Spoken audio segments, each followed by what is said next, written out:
Welcome to Empire Building, the podcast where we talk about building big businesses and even bigger lives. I'm your co-host, Sarah Reynolds. And I'm Seychelle Van Poole. Sarah and I are your hosts today. You get the two of us. And we are so excited to talk about a topic that actually... The two S's. The two S's, yes. And we're excited because we're talking about a topic that actually most people kind of find depressing, uncomfortable, and scary. But in uncertain times, most people tend to freeze or hide their head in the sand until more information appears or the answer magically comes.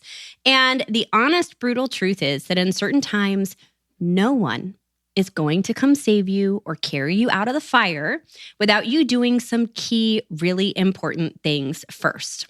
And so Sarah and I are really excited about this because I have been leading teams since 2004. Sarah, how long have you been leading your team? 2006, early 2006. Yeah. So we've been leading for a long time. And that means that we've been through multiple ups and downs in markets. We've led through multiple wars between countries, from complete economic depressions. We've led through political unrest, high unemployment, low unemployment, and of course, COVID.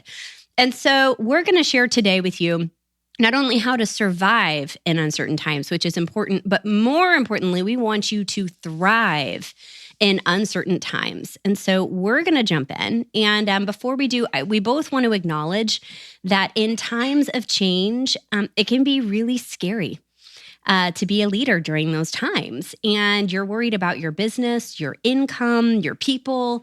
You probably have obligations, both financially and emotionally, that you're having to take care of. And you probably have a lot of people, both at work and at home, that rely on you. So today we're going to talk through 4 key things that you can do immediately to put in your business to help your organization grow and thrive and flourish during uncertain times. And Sarah, I'll let you list those off and kick us off. Yeah, so there's 4 things that you can do right now whenever times feel uncertain, or even when your numbers maybe look to be uncertain, even if there's not a lot of external things going on. These are 4 key things that you can do. So number 1, your attitude. Number 2, education. Number 3, take action. And number 4, your environment.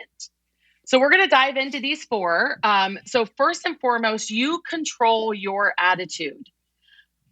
Boy, is this important, especially leading an organization. Your mindset is so, so important. What happens between your 2 ears can either make or break you. The mindset you have and the attitude you keep will determine the altitude that you fly. So your attitude determines your altitude, especially during uncertain times. And I have seen companies take massive market share during uncertain times because the leader's attitude was in a certain place where they could, right?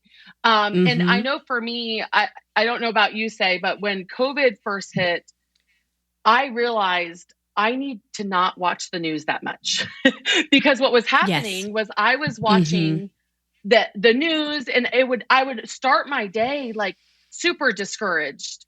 And I realized I'm not going to be able to lead my organization, lead my company while letting that impact my attitude. And so I started limiting what was impacting me in terms of my attitude. And so how have you been able to do that, Say, as well, in terms of keeping your attitude in the right place during uncertain times? Yeah, it reminds me of something we've talked about before, which is your reticular activator, right? It's called your RAS system. What you focus on expands. And so like we got a new car last year, and all of a sudden, all I saw was the exact same car we just bought, right? It's all you see. And so if I'm watching the news every day, all I'm going to hear is the news doesn't necessarily have the most positive spin these days. And so, all I'm going to hear then is negative things, whether it's in work, at home. Like you start looking for what you surround yourself with. And so for attitude, for me, affirmations are really important. And really making sure that like I'm protecting my mindset and that I am really paying attention to what I'm focusing on. Like, am I focusing on the wins? Am I focusing on the things that are going to move me forward?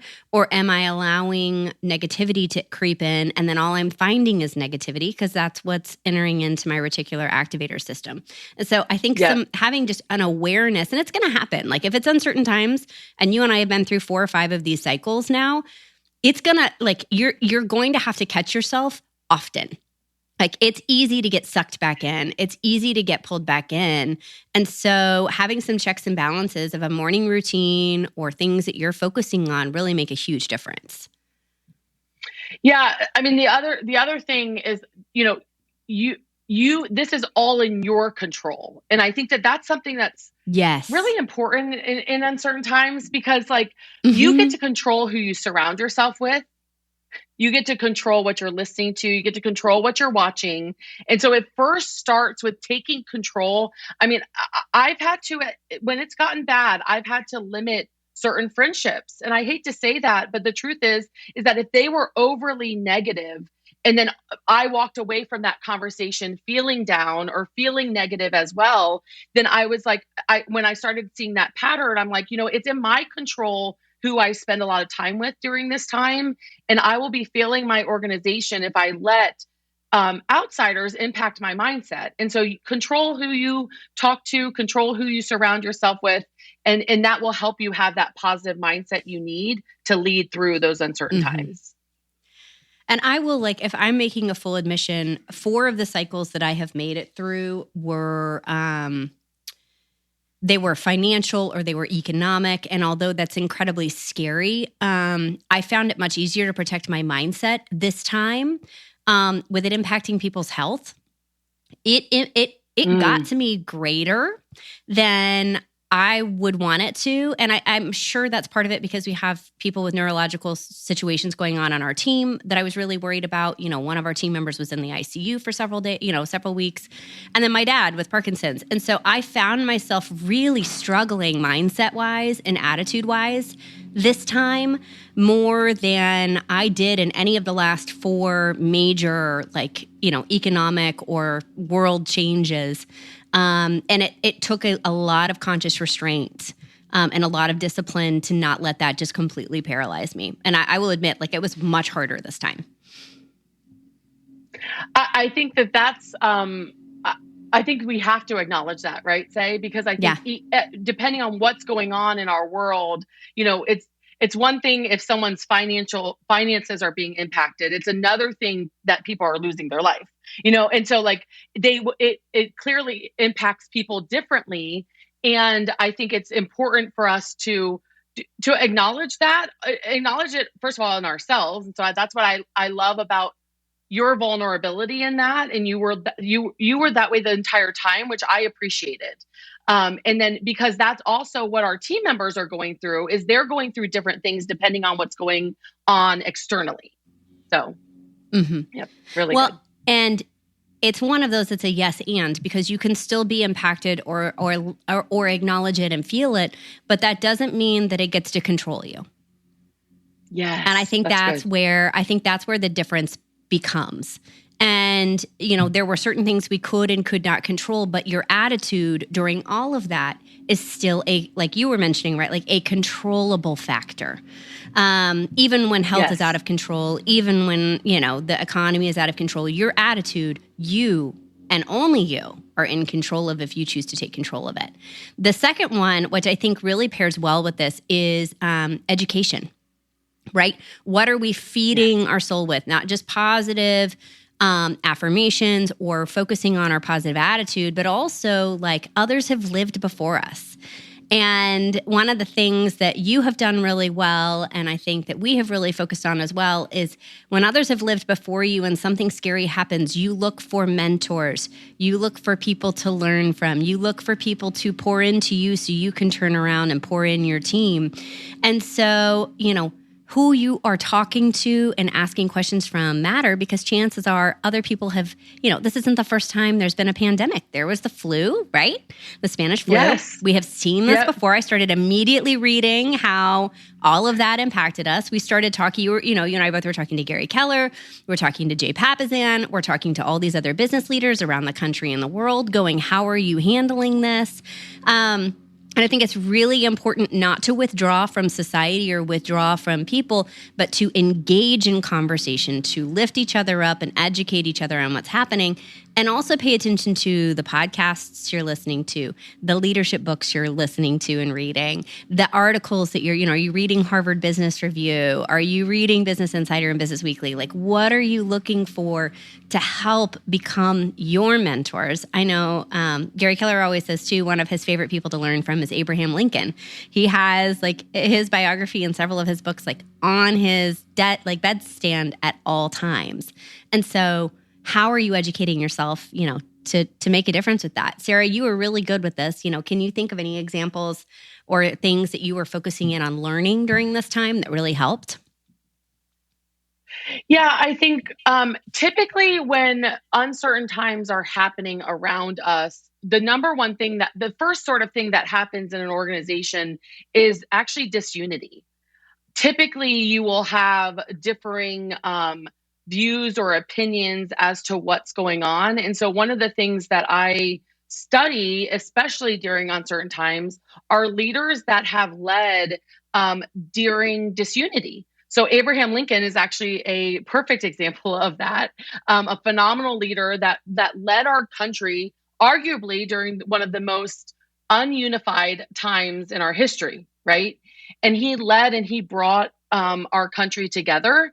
And so I think education, not just on, I remember studying the flu as well when the pandemic hit. And I think Say and we both talked about that together of just what we were finding in our research. But the other thing studying is leaders that bring a company together, or leaders that have brought a country together to where you can step up in your leadership and follow their path, because you will need to do that when things are uncertain. I love that. Yes, that is so true. So true. And then, right, you're filling yourself with affirmations and you're filling yourself with education. What do you do next? So the next step is take action. So this is a big one, but one step at a time becomes crucial when things are uncertain. I love that quote that says you don't have to see the whole staircase. You just need to know what the next step is.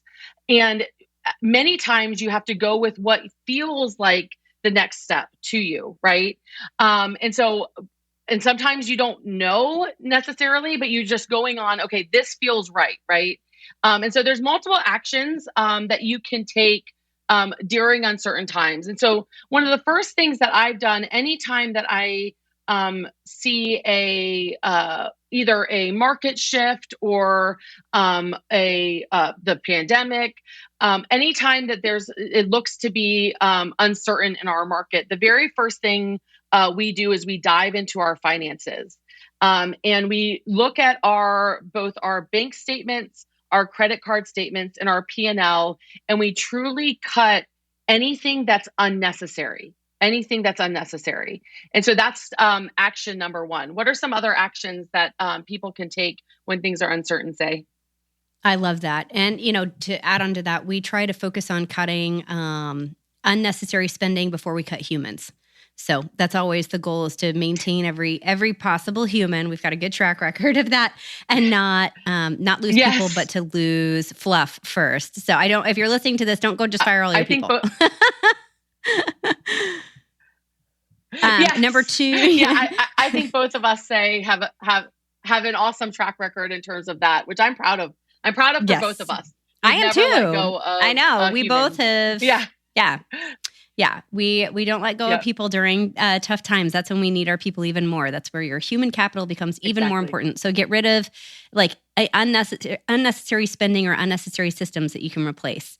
The second one for me is to keep your big, hairy, audacious goals in front of you at all times. Put them somewhere you can physically see them. Put them in a very visual spot. Remind your team on a regular basis and understand that your job as the leader is to act on recasting the vision for your organization and your goals on a regular basis, like weekly basis at a minimum, because it's going to be very easy to lose sight of those when there's so much else flying at you. So your job is to keep that mission, vision, values, and goal front of mind of the organization and focus heavily on those during this time and repeat them often and regularly. Yeah, that's and depending on how extreme things are, I remember there's been multiple times that I've done that daily. I've gone from weekly to daily because of how extreme it is in terms of reminding them of what we're doing, what our mission is. And so that's so good, Say. Number 3 is you want to give specific directions. So these are key actions to take. And so I think it probably confused everyone, me saying number 3, but this is the third action you can take is engage your team and give specific direction on what they can do to help. The more specific, the better. So one example is one of the things that we always encourage during uncertain times is more conversations with our database. And so for us, it was making it fun, giving specific instructions as to who to call and what to say to where they're not guessing along the way. And so be very specific and guide them as to exactly what to do. Remember that they're probably freaking out too, right? And so the more you can guide them and say, just sit and make contacts, and this is what you're going to say, this is who you're going to call, and make it fun, they will typically follow, and you will have great success when you do that. Yeah, it is. That's so good, Sarah. And there's a big difference between telling your team, just go make calls, just whatever you're doing, double what you're doing. And you have this many people assigned to you to call today to say this to them. Those are two very different set of directions. You have got to get really granular and really specific and really measurable with what you are asking them to do. And then if it's not getting the results you want, the first thing you're going to do is take those actions, get real specific with them, and then you're going to double the amount of activity you need to do. We call it doubling down. But if before it took you 50 contacts to get to one appointment, well, now it might be that we're doing 100 contacts to get to the same appointment. And so we've got to really quickly double down on our activity with no hesitation. If it was, if you happen to be in real estate, right, you might have, one open house you're doing a weekend or 2. Now you're doing 2 or 4. Whatever you're doing that's working, try doubling that first. If you happen to be in business that's not in real estate, that can be doubling down on your marketing. That can be, going door to door, looking at your customer list and seeing how you can reach them. So whatever your business is, double down on the activity that has helped get you where you are first before you throw everything out. That's so good. And then the last sort of action is you've got to tweak and pivot sort of as you go. And this is whenever things are uncertain, that is not the time to sit back.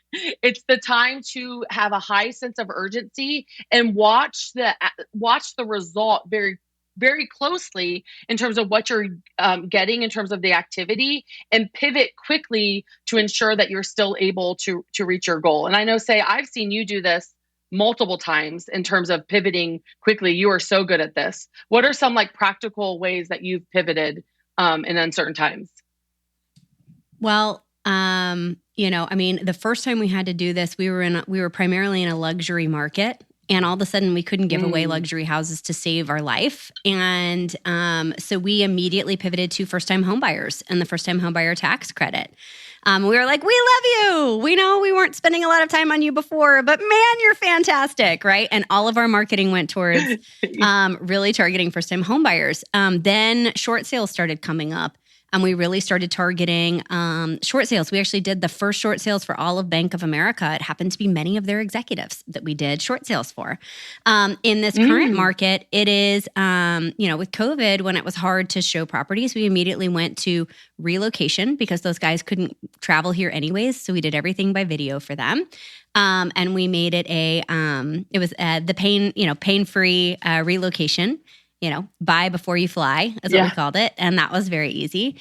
Love it. And then We've also done, everything from focusing on vacant properties, right? And people that are out of state and targeting them so that we can focus on helping them sell without having to come back, and we can virtually stage everything and make it work. So I think it's really go where the others aren't would be the advice I would give. Go fast and look for the path of least resistance for how you can pivot and build. And if that, and commit to it for 90 days. Like don't just try one thing one week and one thing the next and like become a Pop-Tart, because that's going to really stress you out. Commit to something for 90 days, double down on that activity, really flush it out. If it's not working after 90 days, change it. But really focus in for 90 days. How about you? You guys have done a lot of this too. Yeah, no, for sure. We focus primarily on any of the leading indicators, which is what you're saying as well, in terms of marketing and the message to where we're reaching the market. And so pivoting those things. I think we actually did a podcast in the very beginning on highlighting businesses that had pivoted fast. Yes, and I was thinking about that. Yeah, that would be a podcast I would recommend our listeners pull up again and listen to us highlight these entrepreneurs that really during COVID pivoted their businesses. And we'll find the episode and we'll put it in show notes for you guys, because that's a great episode for sort of inspiration to inspire you in terms of pivoting quickly.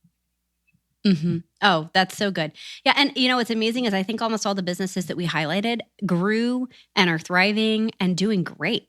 And so it's amazing. I think about even Amazon was when we were highlighting on there too. I mean, the warehouse space, that they took down was like something that this country has never seen before, is the amount of industrial space that they took down over the last 2.5 years. So it's just crazy, and then number 4 for us, this is really important, which is, and Sarah hinted at it a little bit with your attitude, which is your environment. It is really important that you pay attention to who and what you are allowing surround you. You have to be mindful of who you are surrounding yourself with. And I want you to look internally at your team, look externally at your tribe and your friendships. I know for me, like through all of this last couple of years, like having our Dolls tribe and our Her Best Life tribe has been just like life-changing for me and helping me to stay focused and supported and with my head in the game so that I could be good for other people. So pay attention to who's pouring into you, who is showing up. Make sure that you're appreciating those relationships and giving back in a meaningful way for them. Yeah, I remember our tribe when everything was sort of going down with COVID. We started a weekly Zoom, and we weren't meeting weekly before that, but we knew we needed each other to have fun. We did the craziest things, but to have fun, to lighten the mood, because we knew that on Monday morning we had to wake up and we had organizations to lead and we had people that were relying on us. And so we leaned on one another during that time. And so if you aren't currently in an environment for you to do that, I would encourage you to create it. I would encourage you to look at Her Best Life like as a resource for that as well, but create that environment to where you can truly feel like you're supported and in a position to where you can lead. Yeah, I love that. And it doesn't mean that you throw everybody else out, but it does mean that you really have to focus on who is lifting you up, on who is supporting you, on who is leading, and that you can model after, because leading in uncertain times is not for the faint of heart. It is not easy. Yep. It is oftentimes, and I think we said this a lot on the podcast, it's often not as rewarding as you would like for it to be. And so to have a tribe around you and to have a supportive environment around you so that your team can be the best they can be, you can be the best for your family, your friends, your community. It takes really being mindful of the environment that you are tolerating, allowing, and encouraging. And if you can focus in on that, you're going to be amazed actually at the culture and the environment that you have coming out, and the loyalty and the rewarding relationships that you have, because that'll be like nothing you've ever seen before if you can get to the other side of it. So good, Say. I mean, honestly, there's no reward given, meaning like no one tells you like, great job, leader, you survived. There's no one giving you a prize for no one gives you a medal. But the confidence, but the confidence that comes, like it doesn't, I know as we enter into potentially a shift in the real estate market and things like that, I know Say and I are at peace. And the reason we're at peace is because we've been through things before and we're confident that we can do it. So as you're pushing through, just know what's on the other side is you will be more confident.